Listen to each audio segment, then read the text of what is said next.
நானும் வரேன். நீங்க உடம்பு முடியாம வெயில் அடிக்கிற வெயிலுக்கு கிருகிரா ஆயிடுவீங்க. நாங்க போய் ஃபர்ஸ்ட் பாத்துட்டு வந்துடுவாங்க. நானு கடை இருக்கிறேன். இல்ல சாமி அப்புறம் போய் வாங்கி அங்கேயே போட்டுட்டு இங்க வந்து என் மூஞ்சில ஊதுவீங்க. எனக்கு அப்படி உங்களுக்கு உடம்பு சரியில்லை, உச்சி வெயில்ல போனா நீங்க உடம்பு சரியில்லை சொன்னேன்.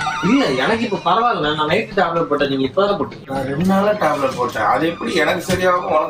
இப்ப இங்க பாருங்க, இந்த உடம்பு வலி இதெல்லாம் நார்மலா இருக்கு உங்களுக்கு. நீங்க வெளியூர் வந்தீங்கல்ல, அந்த டிராவலிங் இதெல்லாம் சேர்த்து உங்களுக்கு உடம்பு வலி. தூணிலே இருப்பார், துரும்புலே இருப்பார். இங்கே போய் சாமி கும்பிட்டு இங்கே இருங்க. உடம்பு இல்லன்ற விட்டுட்டு ஓடுறன்றீங்க. விபூதி வச்சா சரியாயிடும். நான் சொல்ற பிரசாதம் சாப்பிடணும். கொடுத்தா உடனடியா இங்க இருக்க பிரசாதம் சாப்பிட்டா உண்மையிலே சரியாயிடும்.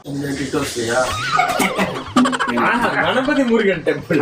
ஒண்ணு முருகனுக்கு வாங்க, இல்ல கணபதியில இருங்க. கணபதி முருகன் ஐயப்பன். உங்களுக்கு இப்ப முருகனோட பக்தி மட்டும் இல்லாம முருகனோட அண்ணனும் கணபதியோட எனக்கு அல்லாவும் வேணும், எனக்கு ஜீசஸும் வேணும். அப்ப அந்த அதுக்கும் போயிட்டு வந்துடும் மொத்தமா. நாங்க பக்கத்துல இருந்து ஒரு சர்ச் இருந்தது, வர வழியில பார்த்தோம்.